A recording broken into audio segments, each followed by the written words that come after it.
Hello hello मेरे प्यारे प्यारे दोस्तों, आपका मेरे चैनल में स्वागत है। मेरे चैनल का नाम है रजनीकांत सिन्हा।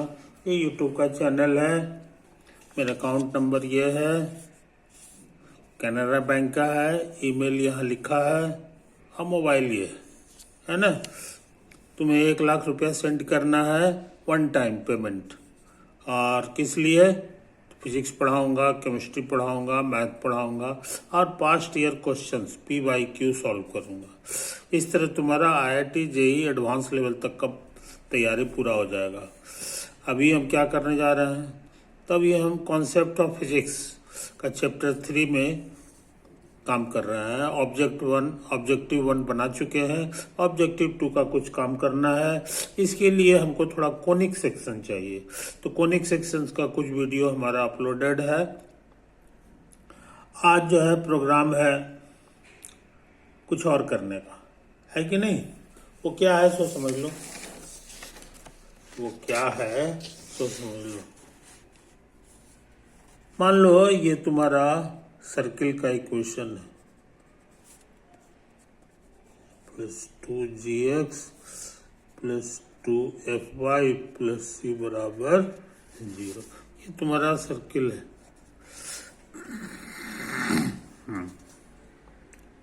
ये तुम्हारा सर्किल है।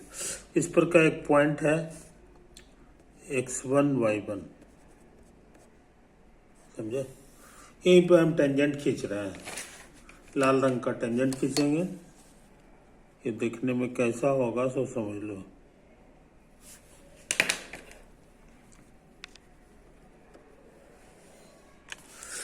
इसका इक्वेशन क्या होता है हम बता चुके हैं। एक्स स्क्वायर को x गुना x समझेंगे, एक को x को छोड़ देंगे और दूसरा x की जगह इसको लिख देंगे x1। उसी तरह काम यहाँ करो तो y1 हो गया, g है। और 2x को समझेंगे x प्लस x 2x को, तो एक x को छोड़ देंगे और दूसरा की जगह x1 लिख देंगे। उसी तरह काम दोबारा करो। 2y को y प्लस y लिखेंगे, एक y को छोड़ दिए, दूसरे को ये कर दिए, प्लस c। आई बस समझ में। इस तरह आप हम टेंजेंट का इक्वेशन लिख दिए। टेंजेंट एट x1 y1, है कि नहीं? अच्छा, अब हम क्या करने जा रहे हैं सोच समझ लो यार। अब सोच रहे हैं x वालों को जमा करें, यही दो जगह है, तो हो गया x1 + g गुना x। y वालों को भी उसी तरह जमा करो, तो y वाला हमारा जो है वो ये लिखाएगा y1, और ये वाला में जो है ना f हो जाएगा। और कांस्टेंट टर्म की जगह हमारा कौन कौन है? तो यहाँ देखो gx1 fy1 और प्लस c बराबर 0, है कि नहीं? अब हम इससे y का वैल्यू निकालना चाह रहे हैं। ये देखो ये y है, तो ये सबको उधर भेजना होगा। तो y1 + fy is minus of इतना और माइनस ऑफ ये कांस्टेंट।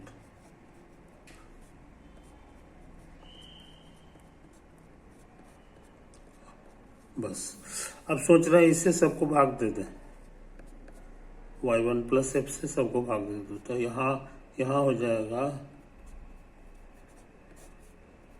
y1 + x प्लस, और यहाँ भी भाग देंगे तो ये माइनस ऑफ gx1, यही हो गया, है कि नहीं? ये नीचे आ गया। इसका शकल सूरत इस तरह से हो गया, y बराबर m, ये m की जगह है, और ये कांस्टेंट टर्म c है, इसको c1 कह दो, है ना, इसी फॉर्म में आ गया। इसमें यही जो नंबर है ये कहलाता था slope, slope of the line. Line का मतलब यहाँ पर टेंजेंट हो गया, m की जगह ये लिखा हुआ, तो ये हो गया minus of x1 plus g और y1 प्लस। तो ये बहुत इंपॉर्टेंट फार्मूला हो गया है कि नहीं, इस चीज को याद रखो। अच्छा, कहाँ पर, सो लिखना हम भूल गए, एट x1 y1, समझे। अच्छा, अब हम क्या करना चाह रहे हैं, सो समझ लो। अब हम इसको डिफ्रेंशिएट करना चाह रहे हैं, है ना। यहाँ पर इसको ऐसे ऐसे कर दो, लेफ्ट साइड में डी बाई डी एक्स लगा दो,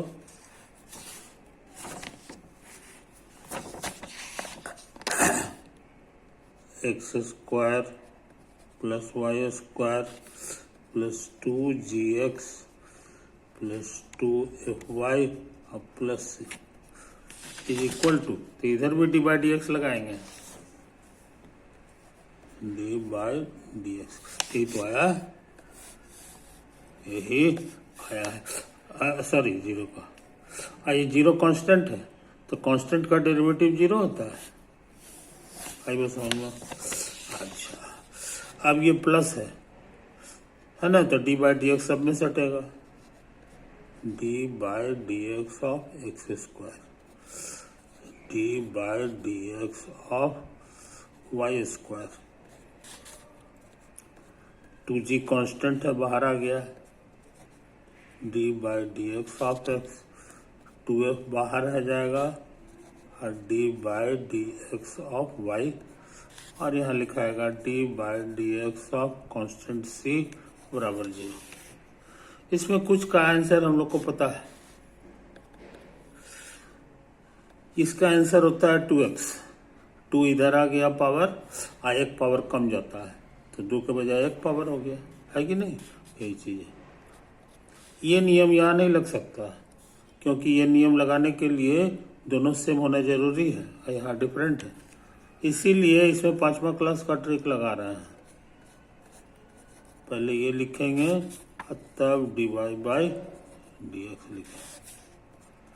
ये 2g है, x का डी बाई डी एक्स जो है ना, कट छट के 1 हो जाता है, इसको छोड़ दो, d y by d x, ये कांस्टेंट है, कांस्टेंट का डी बाई डी एक्स 0 हो गया, बराबर 0, है कि नहीं। अच्छा, हाँ, इसका आंसर बताना आसान है, क्योंकि ये दोनों सेम है, तो ये 2 हो गया, 1 पावर घट गया, और इसको उतार दो, ये 2g है, ये है कि नहीं, ये 2y नहीं था जी, है ना, ये 2f है, ये f है कि नहीं, तो इसलिए समझ लो ये 2f और d y by d x, आई 0 आ गया, है कि नहीं। अब हम सोच रहे हैं ना कि 2 से डिवाइड कर दें, आई इसको उधर भेज दो, तो 2 सब जगह है, कट जाएगा, और यहाँ बचेगा y गुना d y by d x plus f d y by d x is equal to minus x और माइनस जी, समझे। ये तो है, कॉमन आएगा, d y by d x, इसमें माइनस कॉमन ले लो, एक्स प्लस जी, इसको इधर भेज दो, तो d y by d x तुम्हारा क्या आ गया, सो समझ लो, minus of x plus g और वाई प्लस एफ। कुछ समझे, कोई दिक्कत। और ये चीज से हमारी मुलाकात हो चुकी है, देखो यही ना है, माइनस x1 प्लस जी। अच्छा, 1 मिनट, ये तो ऐसा हो गया, मगर हम जानना चाह रहे हैं d y by d x का वैल्यू किस पॉइंट पर, x1 y1 पर, ऐसे करके एट पॉइंट है, तो x की जगह x1 लिखना होगा और y की जगह y1 लिखना होगा, आई बात समझ में? एग्जैक्टली यही चीज यहाँ है, देखो गौर से, यही तो है। और ये क्या बला है सो समझ लो, ये स्लोप ऑफ टेंजेंट है, slope of tangent at x1 y1 x1। तो कहने का मतलब क्या हुआ कि हम बहुत इंपॉर्टेंट चीज सीख लिया कि ये दोनों इक्वल है। तो हमारे पास फॉर्मूला हो गया कि स्लोप ऑफ टेंजेंट जो होता है वो इतना के बराबर हो जाता है, समझे? तो इस चीज को हम लोग लिख लें, इस चीज को हम लोग लिख लें, है ना? क्या सीखे कि slope of tangent at x1 y1 ये बराबर हो जाता है dy by d x at x1 y1, समझे? हालांकि ये इसको हम जो साबित किए हैं वो सर्किल के लिए साबित किए हैं, ये सर्किल के केस में ऐसा हो जाता है। लेकिन हम अलग से तुमको बता दें, ये हमेशा लागू है। फिजिक्स वाले ये चीज जान करके बड़ा खुश हुए कि कोई भी कर्व हो, कोई भी कर्व हो, y बराबर एफ एक्स, ये बात सही है फॉर एवरी कर्व, उसका सकल सूरत गोल हो चाहे गोल ना हो, y बराबर एफ एक्स, है ना? उसके लिए ये नियम सही है। तो ये बहुत इंपॉर्टेंट चीज तुम सीख गए, बहुत इंपॉर्टेंट चीज सीख गए। ये कैलकुलेट करना आता है और उसके बाद ये वाला डाटा भर दो, अपने आप जो कुछ भी मिलेगा वो स्लोप ऑफ टेंजेंट हो जाएगा। इसको एग्जाम्पल से समझो, एग्जाम्पल से समझो।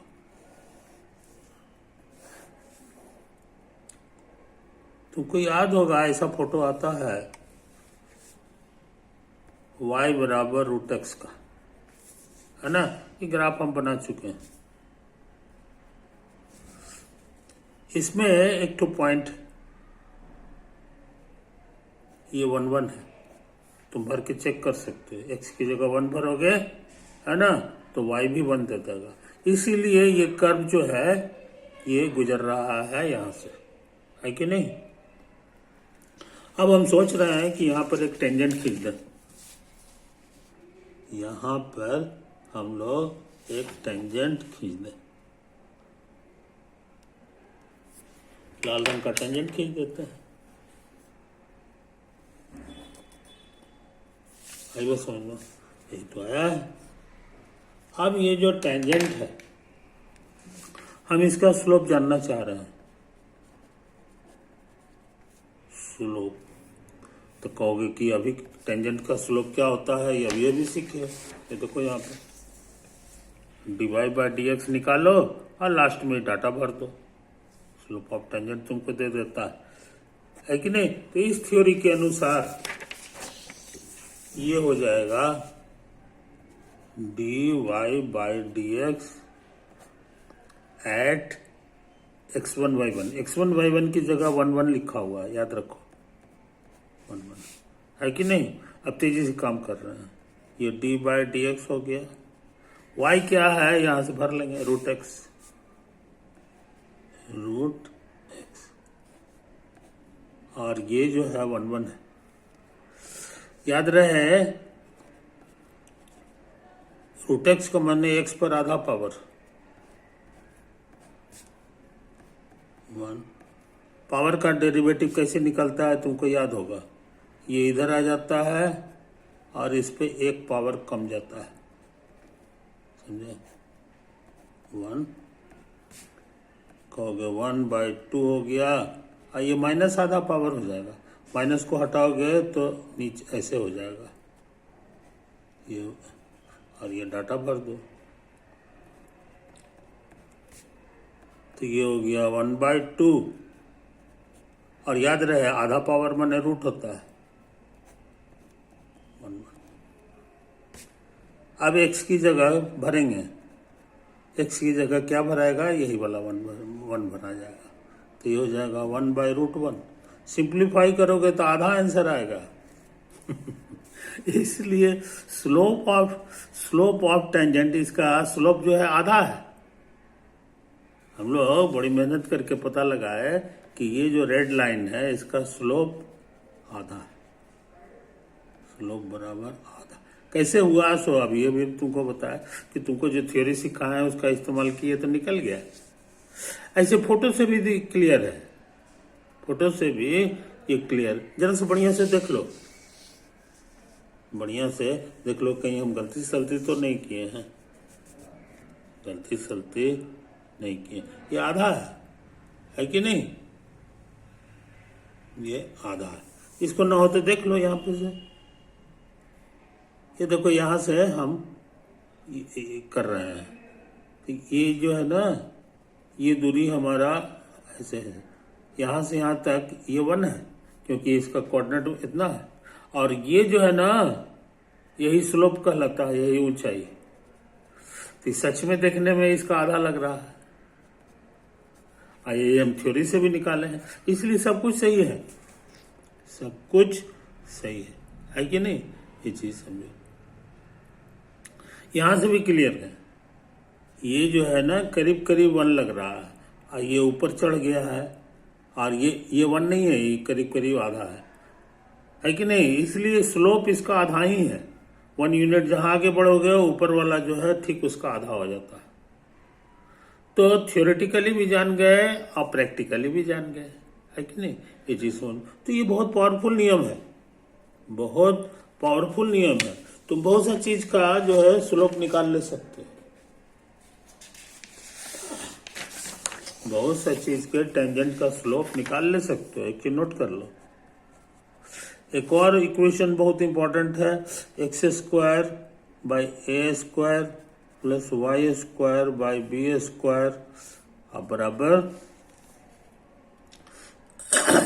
बराबर 1। समझे कि नहीं, ये चीज इसको क्या कहते हैं याद होगा कि एलिप्स कहते हैं। कोऑर्डिनेट ज्योमेट्री की मदद से स्लोप ऑफ टेंजेंट निकालना बड़ा मुश्किल काम है, लेकिन कैलकुलस का जो ट्रिक सिखाया है ना, उससे बहुत तेजी से निकल जाता है। अब देखो यहाँ पे करने जा रहे हैं, अब d/dx यहाँ निकालेंगे,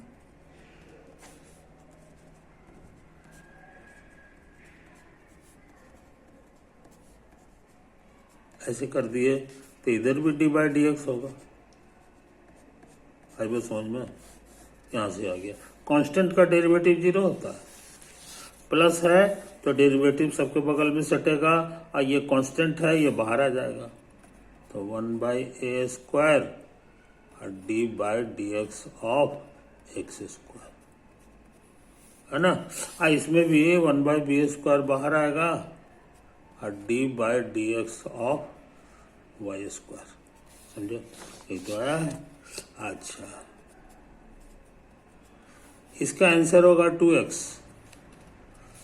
मगर ये नियम यहाँ काम नहीं करेगा, कारण कि ये डिफरेंट है, x है और y है। तो तुमको पता है कि क्या करना चाहिए। सबसे पहले तो नीचे डिवाइड करो, बैलेंस करने के लिए ऊपर भी लिखना होगा, और अब इसको कर दो। तो ये तुम्हारा हो गया 2x/a²। बस यहाँ पर नियम लग जाएगा, दोनों सेम है, इसलिए सिर्फ 2y हो जाएगा, और ये dy/dx। इधर क्या है तो समझ लो, ये 0 है। अब dy/dx निकालना आसान है, ये उधर चला गया तो 2y/b² और dy/dx is minus of 2x/a²। 2 into में है, डिवाइड होगा तो ये कट जाएगा, तो dy/dx हम लोग जान गए, समझे। ये माइनस हो गया, ये ऊपर चला गया, और यहाँ पर हो गया x/y, समझे। लेकिन हम निकालना चाह रहे हैं dy/dx at a cos theta और b sin थीटा पर, यही पॉइंट। अब कहो कि ये पॉइंट एलिप्स पर है कि नहीं, तो इसको भर के चेक कर सकते हो। मुझे मानी ए कॉस थीटा एक्स की जगह भरो, ए कॉस थीटा, तो ए स्क्वायर कॉस स्क्वायर थीटा होगा, ए स्क्वायर कट के सिर्फ कॉस स्क्वायर थीटा ही बन जाएगा। उसी तरह वाई की जगह क्या भरना है, बी साइन थीटा, तो ये हो जाएगा तुम्हारा B square sine square theta, B square कटेगा और साइन स्क्वायर थीटा हो जाएगा, है ना, बीच में प्लस है। और हम लोग पढ़े हैं कि ये फॉर्मूला ट्रिग्नोमेट्री के अनुसार 1 होता है, इसीलिए सेटिस्फाई कर रहा है, ये इशारा कर रहा है कि क्वेश्चन सही है।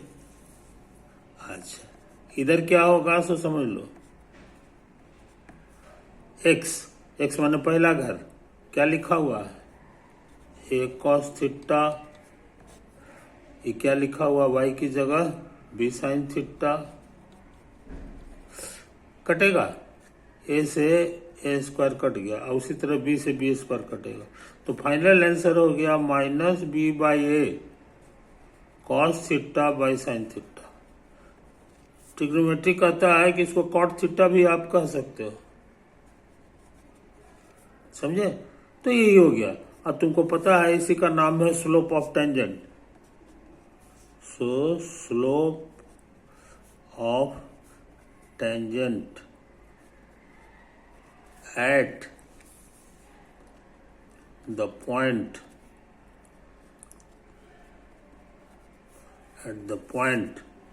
a cos theta comma B sine theta का आंसर आ गया minus B by A cot theta. समझे, कोऑर्डिनेट ज्योमेट्री वाले इतना नहीं बोलते हैं, इसकी जगह बोलते हैं सिर्फ theta point. Slope of tangent at theta point जो है किताब वाले बोलते हैं। ये पूछेगा कितना, तो ये आंसर यही रह गया। कैलकुलस वाले ऐसे बोलते हैं और कोऑर्डिनेट ज्योमेट्री कहने का मतलब क्या है जनाब, से समझ लो।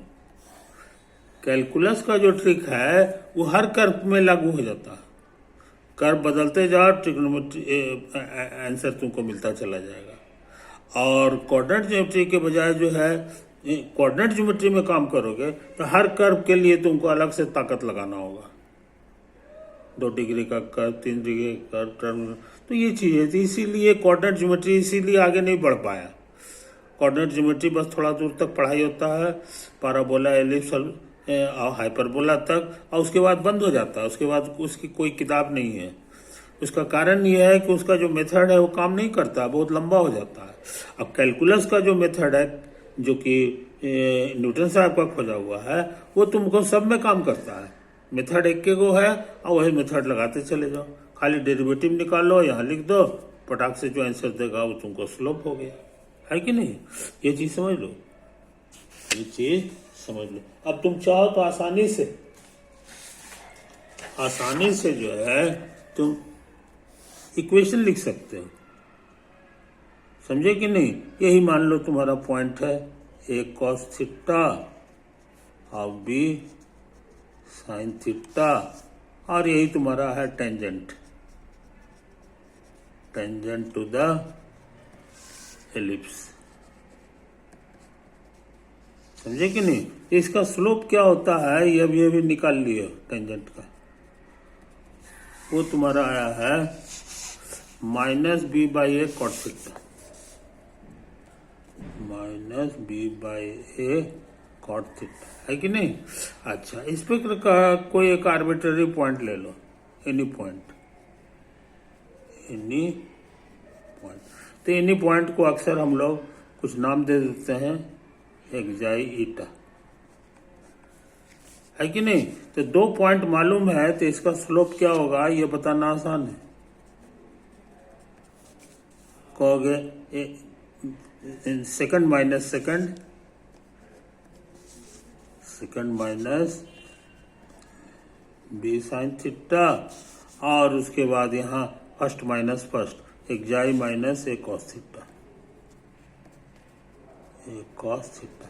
और याद रहे ये टेंजेंट भी है, समझे, इसलिए इसका स्लोप क्या होगा यहां से हमको पता है। तो ये दोनों इक्वल हो गया। कहने का माने इट्टा माइनस बी कॉस थीटा और एक्जाई माइनस ए कॉस थीटा है ना, बी साइन थीटा है जी, बी साइन थीटा है यहाँ पर, और ये है ए कॉस थीटा। तो ये चीज इसके बराबर हो गया कॉट थीटा, है कि नहीं। So required equation of tangent, required equation of tangent, tangent का इक्वेशन क्या होगा, तो तुम कहोगे कि लोकस का इक्वेशन हो गया, दैट इज लोकस ऑफ एक्जाई इटा। लोकस लिखने में ये x बन जाता है, y बन जाता है, तो ये y हो गया, अब माइनस बी साइन थीटा बटा x minus a cos theta बराबर माइनस बी बाई ए। अब कॉट थीटा, कॉट थीटा को तुम चाहो तो कॉस बटा साइन भी लिख सकते हैं, भाई बस समझो। तो हम सोच रहे हैं इससे इसको ऊपर भेज दो, तो ये गुना हो जाएगा ए साइन थीटा गुना वाई। इसको गुना करोगे तो ये हो जाएगा a b sine square theta. इसको उधर भेज दोगे तो minus b cos theta x, ये minus minus plus a b और कॉस स्क्वायर थीटा हो गया। सोच रहे हैं इसको इधर भेज दें तो माइनस वाला ये हो जाएगा ए कॉस थीटा एक्स, नहीं ए नहीं है, बी कॉस थीटा, और ये है तुम्हारा ए साइन थीटा वाई। इसको इधर भेज दो तो ए बी कॉमन आ जाएगा और यहाँ लिखाएगा कॉस स्क्वायर थीटा और प्लस साइन स्क्वायर थीटा। तुमको पता है ये 1 होता है, तो ये ए बी हो गया, है कि नहीं। ए बी से सबको भाग दे दो तो ये हो जाएगा cos theta x, A B कटेगा, बी कट जाएगा, ए दे देगा, और साइन थीटा वाई, ए कटेगा बी बचेगा, अब बराबर 1। काफी पतला हो गया, काफी पतला हो गया, है कि नहीं, ये चीज समझ लो। तो अच्छे लड़के जो है इन बातों को समझते हैं। तो अब हम लोग कैलकुलस की दुनिया में आ गए हैं। कैलकुलस की दुनिया में अभी अभी हम लोग सीखे कि dy बाई डी एक्स का मतलब होता है स्लोप ऑफ टेंजेंट। सिर्फ एक बात याद रखो, बहुत सारे सवाल बनेंगे, स्लोप ऑफ टेंजेंट, ठीक है ना। जहां y के मतलब हो गया फंक्शन कोई भी दिया हुआ है, कोई भी फंक्शन रहेगा उसका इक्वेशन ये लिखाएगा, बस उसका कोई भी कर्व होगा, ये नियम कभी फेल नहीं करता है, ये वेरी वेरी इंपॉर्टेंट। ओवर।